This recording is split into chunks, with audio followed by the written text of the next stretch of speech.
Mr. Shane Carter, welcome to the REI Diamond Show. How are you today? I'm doing great, Dan. Thanks so much for having me. It's an honor to be here. So I'm sure people who will have read the description and the bullet points from our conversation are looking forward to hearing about all of the large scale single family development deals and the multifamily assets. But before we dive into that, you had recently, just in 2024, I believe September it may have been, released the book you wrote, Optimize Your Life. And I know that a lot of our audience is about family and about freedom and living life to the fullest. So, would you mind kind of taking us through a little bit of the journey of putting that book together and maybe what the top line message is? Yeah. Thanks, Dan. I appreciate that. Um, this is a book that just so we're clear about it up front, I didn't write to be a lead magnet or to be a funnel into a course or to be anything other than, frankly, a cathartic process of getting my thoughts out and wanting to share with others all that I've learned in the 27 years of my professional career and my personal growth journey. And so I've been a personal growth junkie from the very beginning. And I've read and absorbed just about every book you can. And so this is sort of my recounting of the main lessons that I've learned on that journey. And so, it's obviously starts with mindset and how we quite literally create the world around us via our mindset on a daily basis. And if you do that consistently and long enough, you craft your own life in a very meaningful way.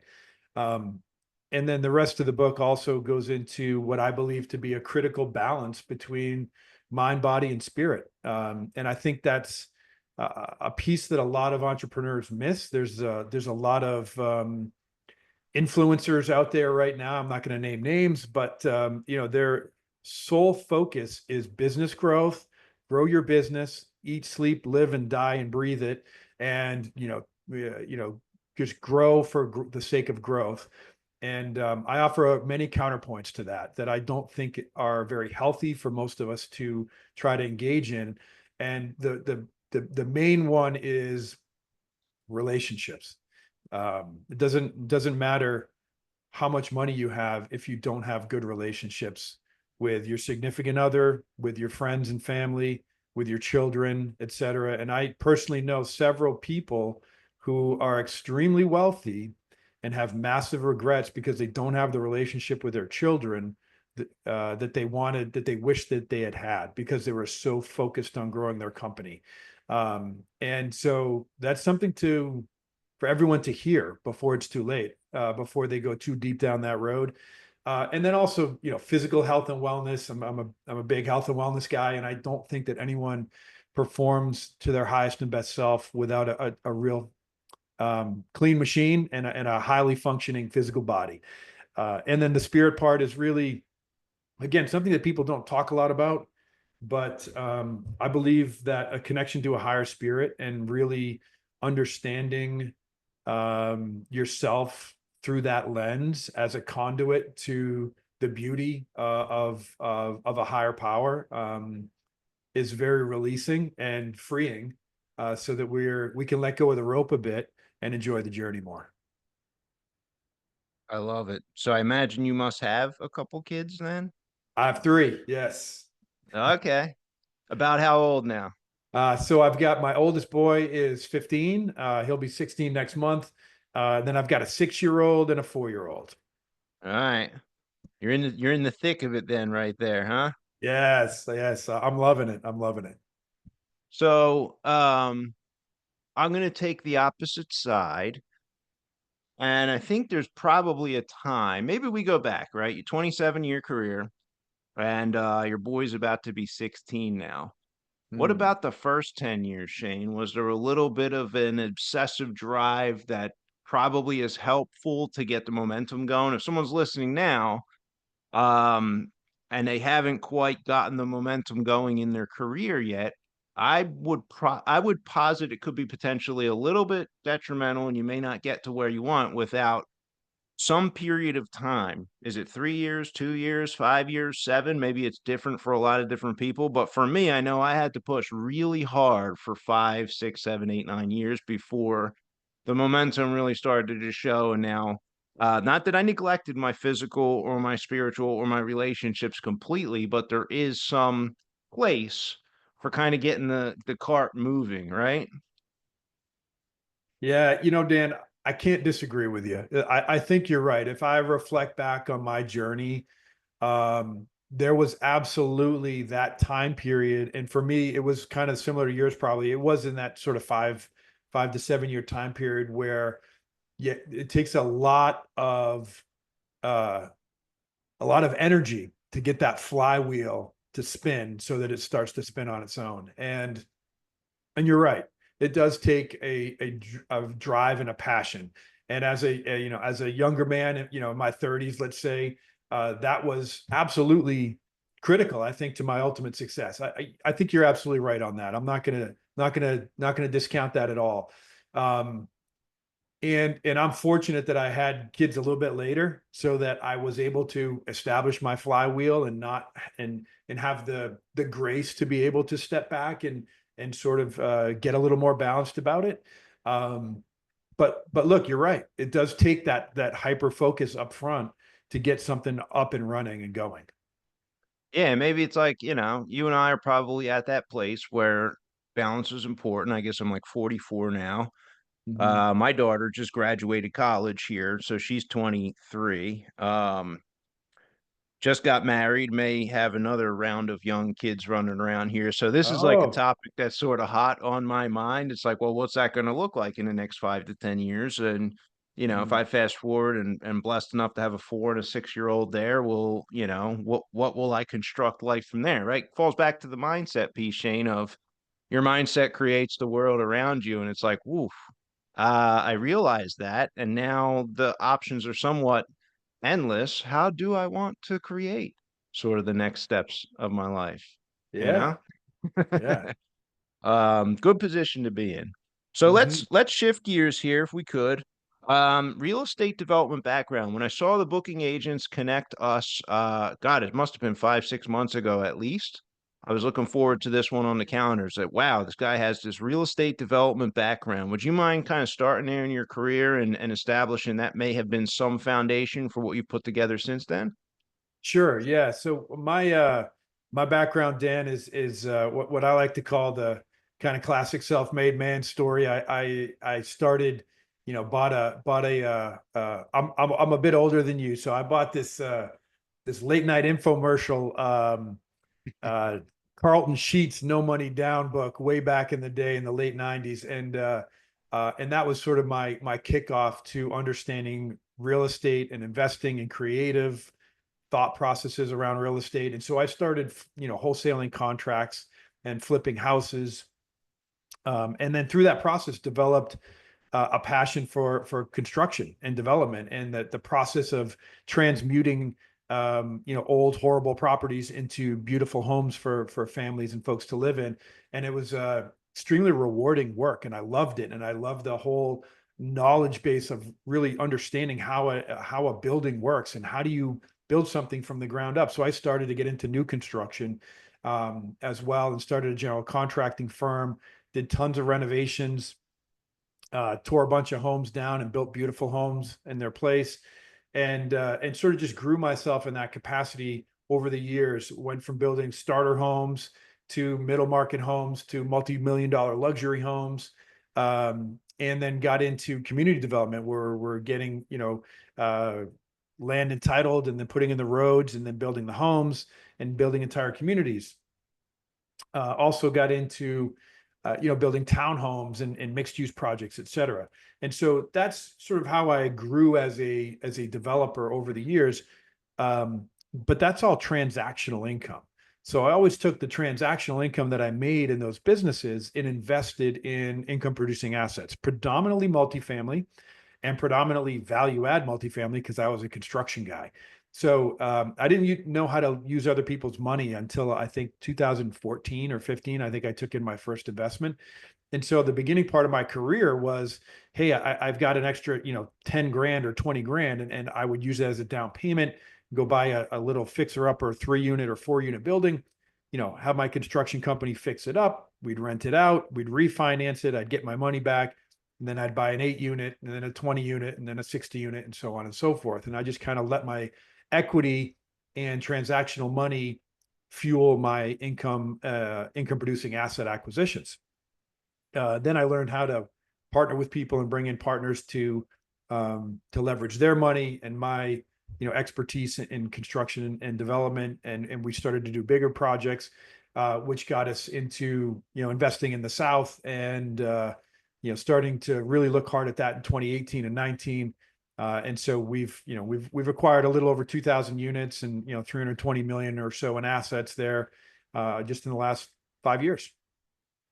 And you guys are, what's the plan? Are you holding those, or is it like the buy, add the value, and sell strategy to cash everybody back out?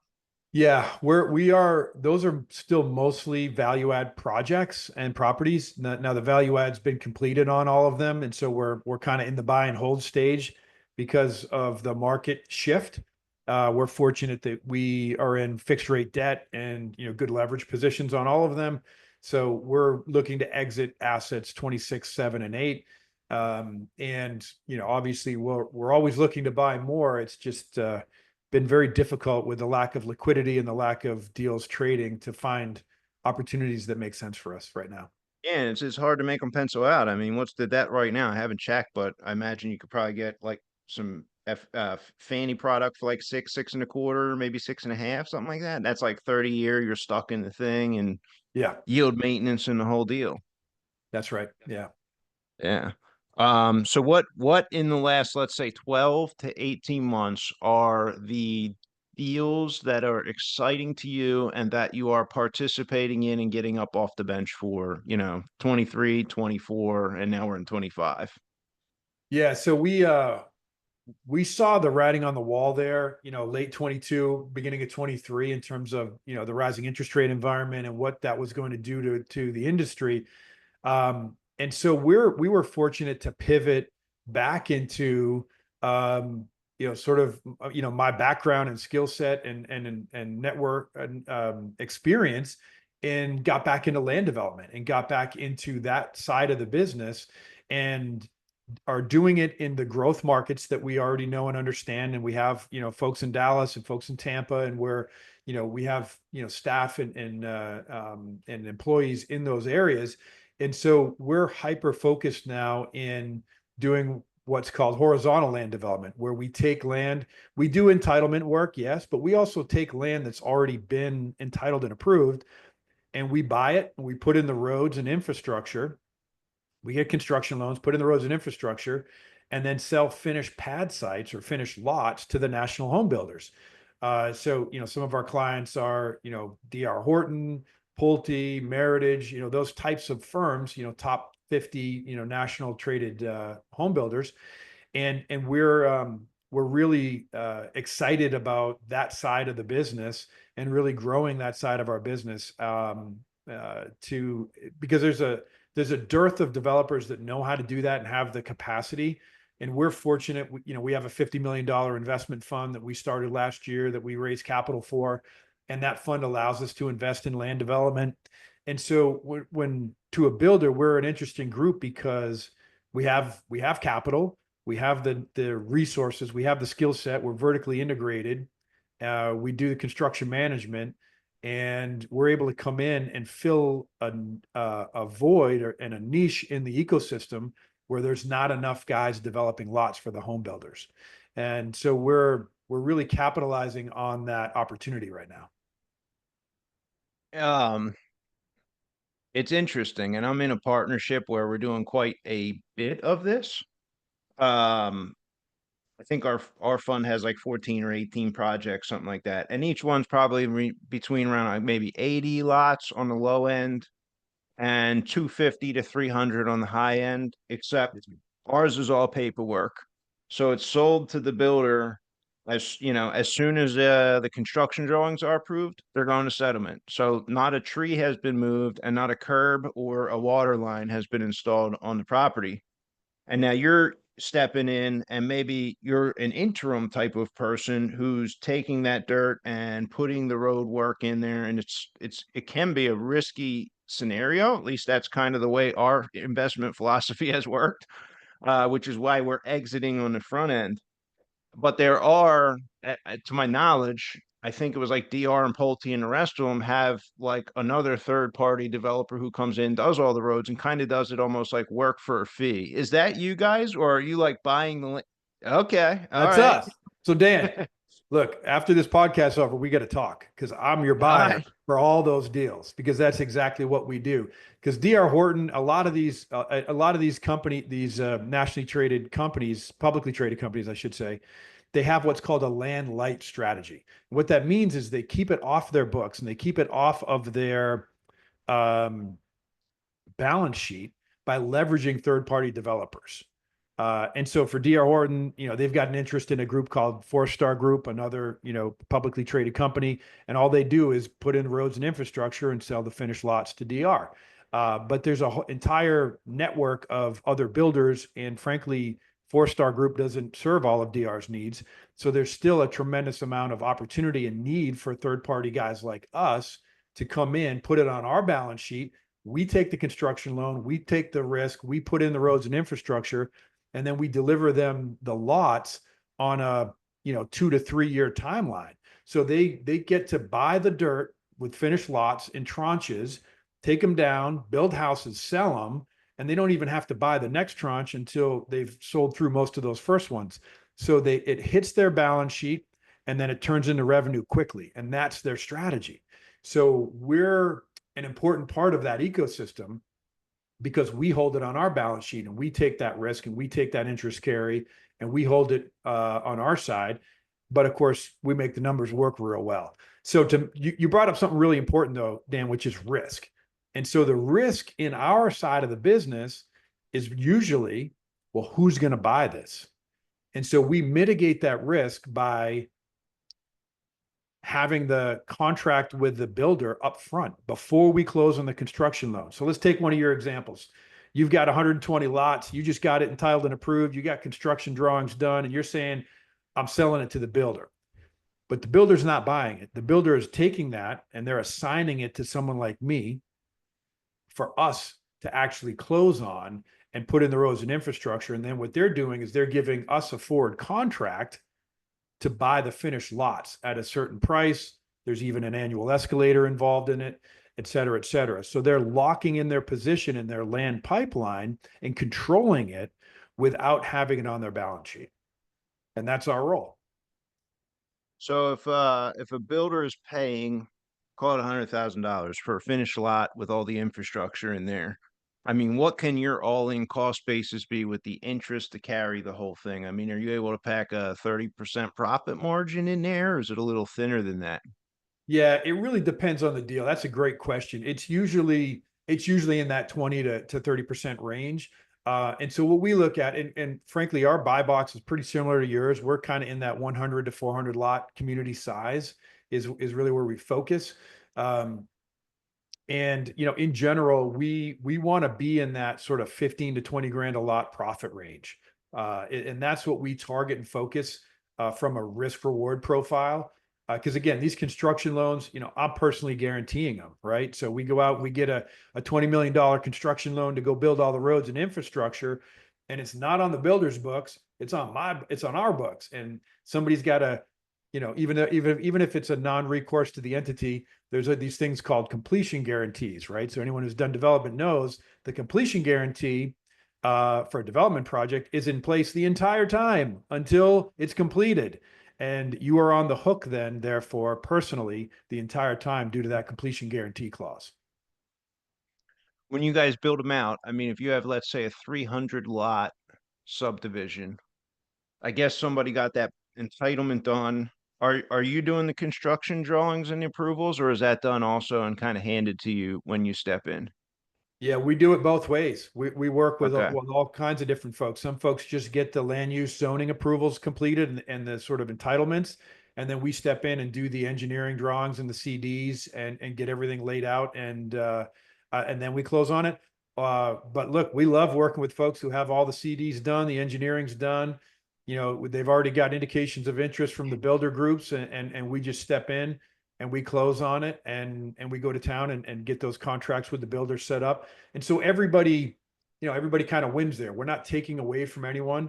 We're still, giving someone like yourself or somebody who's doing the entitlement work all the money that they want. We're still selling the lots to the builders at a price that makes sense for them to build their product. And we're just sandwiching ourselves in the middle and making a nice profit for taking on the risk we're taking on.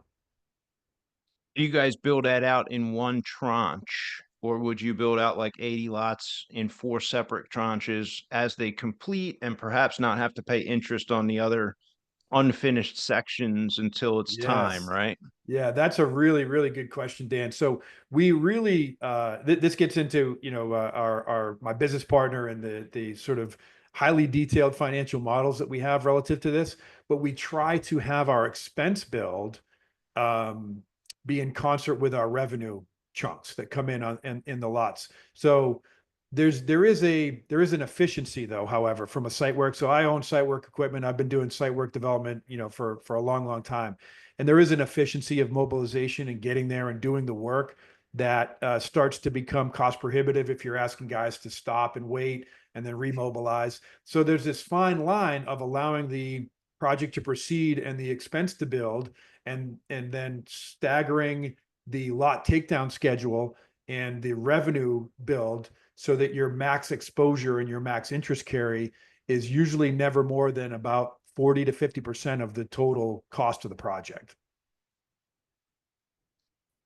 It sounds complicated, complex, and scary. Can you take me back to the first subdivision that you approved? Maybe it was like you turned one lot into two or something like that. But what Yes. was the first time you went and did a subdivision where you put in infrastructure on the land? Okay. So that one, the first time I did that, that was a small 4 lot subdivision. It was Okay. here locally when I was still just an active home builder. And I bought again that someone else had done all the work to get it entitled and approved. It was shovel ready. Drawings were done for the roads. The lots were laid out. It was kind of a plug and play go. So bought it, put in the roads and infrastructure, built the homes and sold them. So I make it sound easy, but that took us, the better part of a year to do that because it was our first one and we didn't really know exactly what we were doing. And so we screwed up the water lines at first and we had to work with the city to get that corrected. So we had to dig up some water lines and put in some curb stops in the right locations instead of the wrong locations.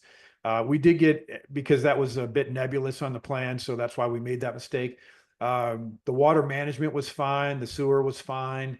The grades, we had to play with some of the grades a little bit, right? The engineers had laid out grading for the individual lots in a way that wasn't as ideal when we got there physically on site and started building and developing these homes and having to deal with all the additional fill that they didn't calculate for. So we raised some elevations on some of the homes to account for some of that additional fill, and did some tweaks like that. But it was a great learning experience on only 4 lots, right? And this is going back probably 15 years ago now, but a Okay. great learning experience.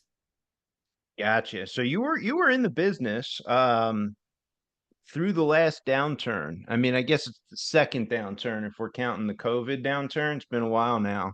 Yeah. But like '07, '08, and 9, like around that time, what were you up to then, Shane? Yeah, I was in the thick of it. I was buying assets. I had, I think, not a ton under my belt at that point, but I want to say I probably had 40 or 50 rentals under my belt at that moment in time. And I was doing construction and development work. I was flipping houses. I was renovating homes. And I was doing new construction builds for others, as a fee build for clients and building custom homes. And I hadn't quite gotten to being an entitlement developer yet.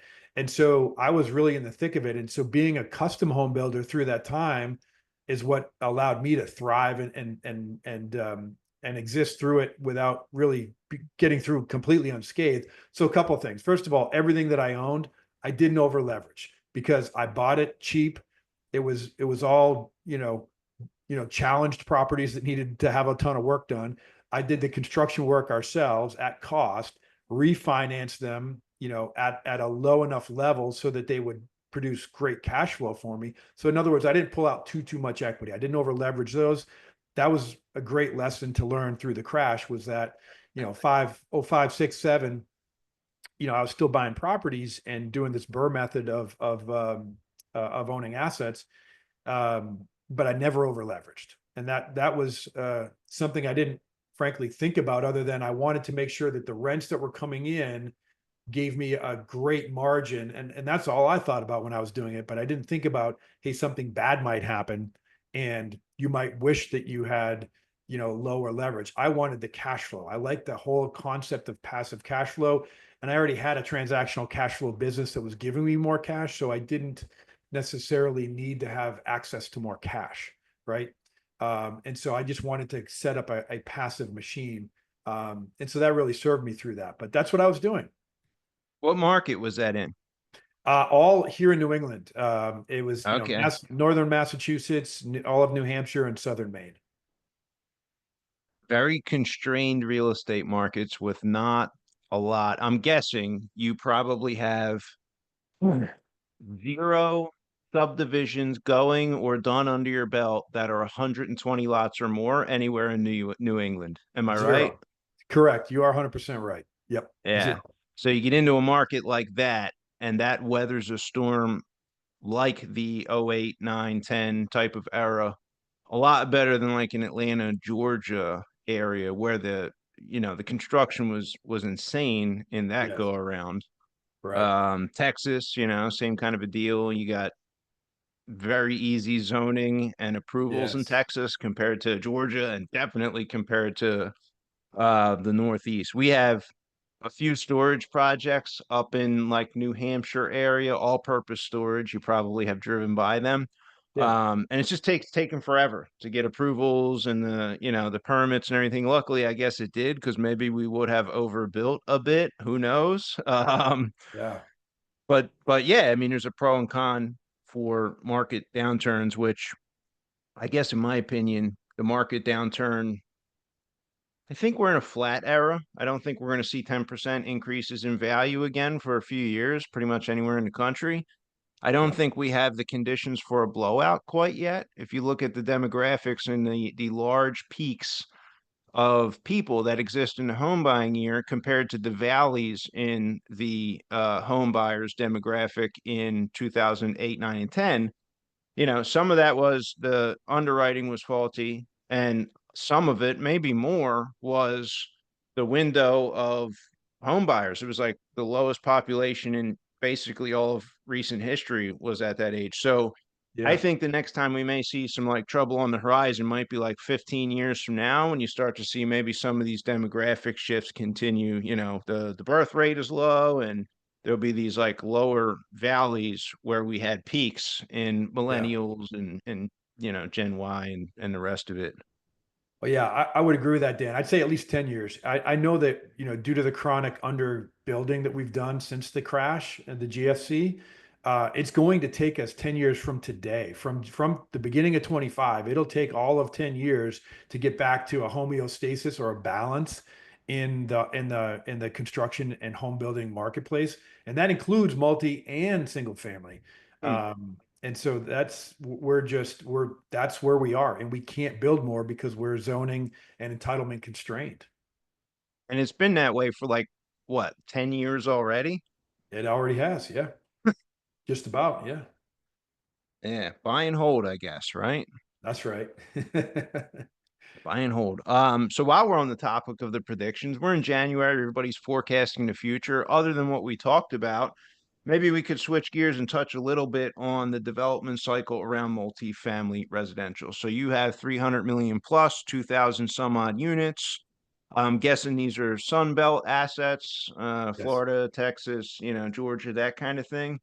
But where are we at? So we had a lot of multifamily new construction in the last 5 years, but I think a lot of that's maybe winding down. So do you have any predictions on the development cycle and the larger multifamily assets and maybe your appetite to jump into that? Yeah, absolutely, Dan. It's something we live and breathe every day. You know, our asset managers eat, sleep, and breathe this, and they are extremely in touch with the market at a granular level in the markets that we're in the Carolinas, Texas, Florida, and the Southeast. So you're right. We overbuilt, and we have the highest surge of multifamily deliveries that we've ever had, or that we've had in 30 years, I believe, since the 70s. Um, the interesting thing is that it's being absorbed, though, and it didn't. And so we did see some negative rent growth. We have some B assets, some C assets. We did see some negative rents occur due to the shifting that happens when you have that supply hit the market and folks moving up, right? If you're in C, you move to B, or in B, you move to A. And so we did see that and feel that over the last 24 months. Um, but I believe that is stabilizing now, and that new A class has been is absorbing well, which I think that's the best story coming out of 24 was the absorption of the high deliveries. It could have gone the other way, and we could be dealing with a much bigger problem on our hands right now. But thankfully, that didn't occur, and so that tells you that we are a renter nation, and we're going to stay a renter nation. The affordability gap's never been bigger. And frankly, I don't see it coming down in the next 3 years. So I think we're going to have an interesting time period where 25, there's still a bunch of deliveries in 25, by the way. It's just Hmm. coming off the peak. Um, but I think when we hit 26 and 27, we basically see a cratering of deliveries in multifamily. And that's going to allow um, rent growth to occur. I think rent growth starts to occur at the end of this year and into Q1 of 26. And I think you're going to see great rent growth through 26 and 27. When I say great, I mean back to 2, 3, 4% rent growth, right? And to me, that's great in terms of stability. When we were seeing 5, 7, 10% rent growth annually, that's unsustainable. And anybody who's been in the business long enough should know that's not good. It's not okay. You can ride the wave while it's there, but just know that from a macro perspective, that's just not healthy, right? And so, for us, we're thinking about jumping into using our skill set and capacity for multifamily development to be delivering product and coming out of the ground in 26, 27, 28, because that's when it's going to feel great to have new product hit the market again. We're going to be in a rent growth environment. You're going to see stability of pricing, and I think you're going to see a lot of liquidity flow back in um, later this year and into 26 and 27. And liquidity is actually the primer to cap rate compression. It's not interest rates, it's liquidity. So that's where I see cap rate compression happening, and where I see liquidity happening so that properties can exchange again and we get back into a trading environment. Is liquidity still a function of the interest rates though? Because it's like I'm not willing to transact and buy, and I can't pencil a deal out at a seven cap if I've got to pay 6.5 interest. I'm kind of like, I'm going to sit the market out. And if I'm a seller, I'm like, oh, I'm not selling at a seven cap, so I'm going to have to wait until they get down to a 6.5.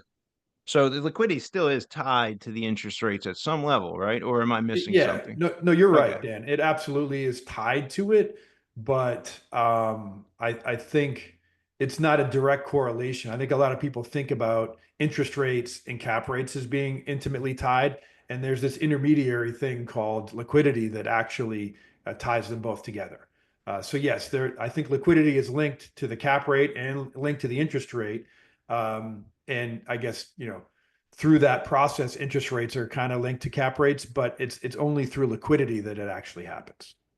And it's funny, like, the interest rates uh shot up in a 6 month period in 2022, unlike anything I've experienced in history. Yeah. but the cap rates certainly did not follow anything near in lockstep. And I think the latest report I looked at a week or so back, and they're still inching up. It's by like 0.25, 0.18, right? But it's Wow. been doing that all the way through. So the cap rates are like ever so slowly following that curve Mm. as time goes on. What would you expect? I looked at a multifamily development deal recently within the last 3 months, and the exit was pro forma at a 5.5. I don't know if it was a 6 or if they did it at a 4.5 as a cap rate to sell. So they're gonna like merchant build, stabilize it, and sell it. And the whole project will be done in 3 to 5 years because it'll be like a year and a half, 2 years to get it built and all the entitlements finished out. And then they thought a year to a year and a half to stabilize it, and then a year and a half to kind of buy and let the buy and hold, and those 2.5% rent increases kind of burn off a little bit. So they had good financials to sell it. I felt like, wow, a 5.5 cap to me feels really low, but I'm more of like the old product dealer kind of guy. So most of my industrials, like 30-year-old storage facilities, 25-year-old shopping center, 100-year-old warehouse. So like all our Yeah. cap rates are 7.5, 8.5, Right. 9-ish, right? They're high. Yeah. So to me, that was like one of my first instances where I was a little bit shocked. I'm curious because you're in the business and looking at these new builds potentially for 27. I mean, for you, is it more of a yield on cost as you enter that deal? Do you pay attention and you're like sort of mentally thinking, "Hey, I hope this is a 5.5 cap product because when I sell it in year 4, it will be a 4-year-old vintage product and it should probably go for this cap rate." Yeah. So great question. First of all, it's hyper market dependent, right? And even hyper location dependent within the market. And what we do to sort of bake in conservatism to our underwriting is if we were looking at a development deal for multifamily today, let's say, in Atlanta, just to pick a market that you're familiar with, we would first of all take a close look at where exactly in Atlanta is it? Is it in is it in the northern section of Atlanta? Is it in the southeast? Is it, where? Because as you know, there's a big difference between those two. That's And so right. we take a close look at the location, and then we poll the brokers and we say, hey, where are A-class assets trading right now? Because there are assets moving, and yeah, they might be from REIT A to REIT B or from Blackstone to, REIT B or what have you. But there are assets still exchanging hands in that A class. And A class is where all the big money wants to be. And A class is where most astute, smart money, quote unquote, wants to be. And so that will give a good indication of what they're valuing, what they're seeing in the market and what they're valuing A class at today. So we would base our pro forma on what things are trading for today in this environment, knowing and expecting that as we've discussed, looking at macro trends, looking at supply drop-offs and liquidity increases, that cap rate could compress. So if let's pick a number, let's say things are trading at 5.75 cap today for A class in Atlanta. I think it's probably less than that, but let's say it's 5.75. We would underwrite that today for a future development project that we're going to deliver in 3 years from now.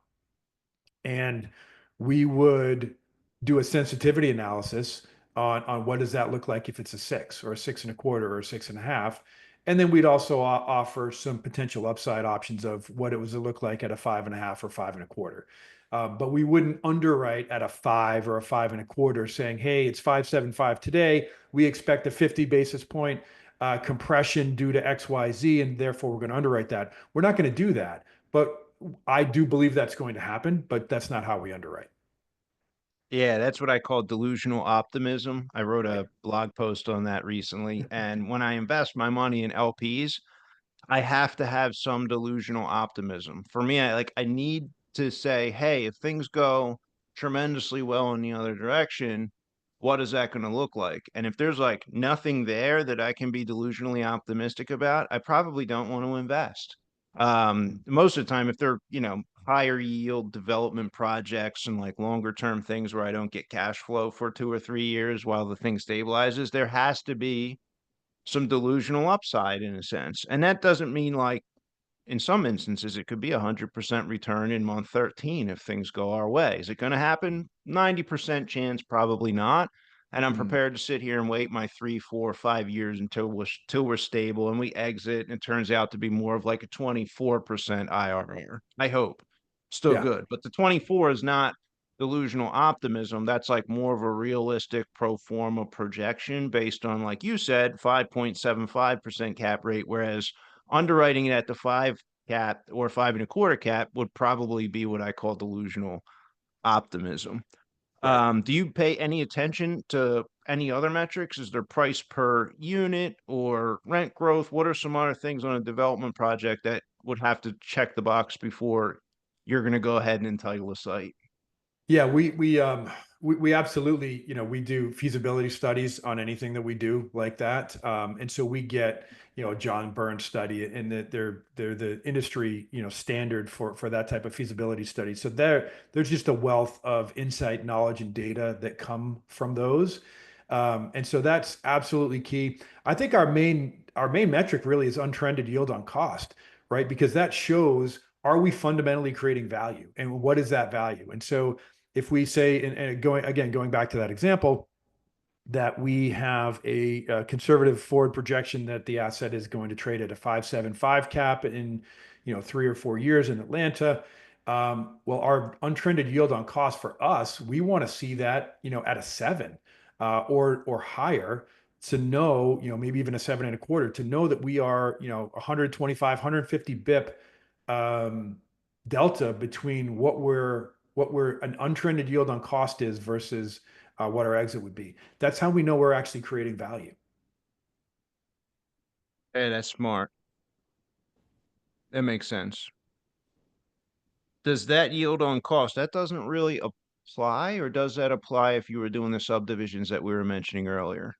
No, what we're doing on the subdivision side is really just it's more transactional income, right? Where we're buying it for X, we have construction costs, and we're selling it at Y. And so it's a pretty straight line metric, and then we have interest carry, and then we have overhead and profit. It's more of a transactional income business model there. We can apply that same metric, however, to the BTR space, which is something that we're excited about, given that we're uniquely qualified to have a vertical integration to deliver BTR communities to the market, where again, we are focused on that, 150 basis point delta in yield on cost versus, um, you know, stabilized value. So any of these assets that we mentioned today, we lightly touched on build to rent. We touched on single family community development, and we touched on potentially maybe buying value add multifamily properties or building from the ground up multifamily. Would any of those have potential to show up in the $50 million fund that you had mentioned? Yes. Yeah.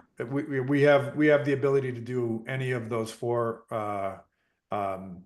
items. And and for us too, when we think about developing multifamily into 27, 28, et cetera, like we discussed, Dan, for us, it's not to be merchant builders. For us, it's we're going to pick the right locations, and we're going to build that, and we're going to keep that untrended yield on cost delta, and we are going to keep those assets for a long time.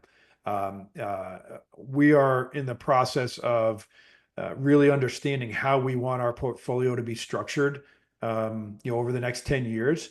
And so as we exit some of the B and C class assets, we're going to be continuing to high grade into the A minus and A class assets. So if we're going to be developing something, we're likely going to be developing it with a programmatic LP that will want to stay in and just keep the deal with us long term. And what does that mean, programmatic LP? That's not the fund. Is that maybe like a family office who's taking a single check kind of investment? Yes, correct. Or, a group that understands who we are, what we do, and is willing to, invest on a 90/10, equity construct with us on a go forward basis for that type of product. Um, that's something that we're always have our eyes to the horizon for. Makes sense. And I guess that's the smart money and the big money, and we're going after the A class assets at that point. That's right. Exactly. Yes. Very cool. Can you run me through an example of the fund? If I am an investor and I bring $250,000, how long is it locked up? What are my expected returns? How soon is capital due? Any other details that might be pertinent in that example? Sure. Yeah, our fund is it's structured on a 5-year timeline and horizon. And so it's a 10 pref. And for that level of investment, it would have an expected 5-year IRR of 21%. Sorry, 22%, my mistake. And so, that's a little over a 2x equity multiple in that 5 years, with a 10 pref. And so, as the dollar amounts go up, we have 4 different class sizes, A1 through 4. Higher dollar amounts just have a higher split. So they start at a 70/30 and then go up to a 90/10 for a waterfall based on the check size. So, I mean, have you pulled the entire 50 million in and now you're forced to deploy it? Or is it like you get commitments on certain amount and then doing a capital call? Like what's the right? That's a tough put 50 million to work tomorrow is a really tough task for anyone. For sure. Yeah. Yeah. No, and no, first of all, no, we have not raised all 50 million.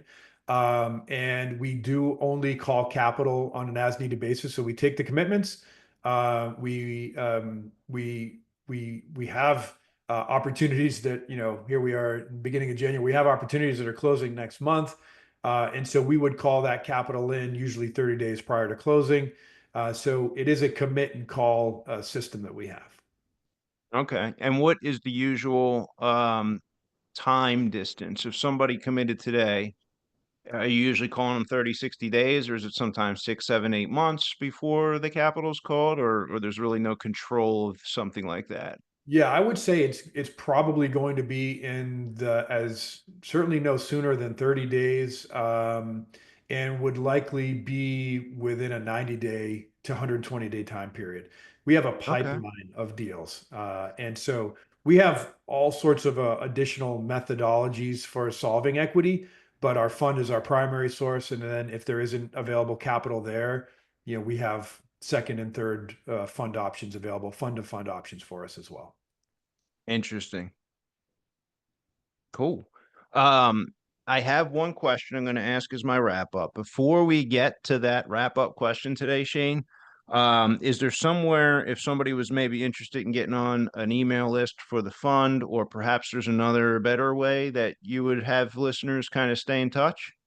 Sure. Yeah. Just check out our website. It's hampshirecap.com, hampshirecap.com.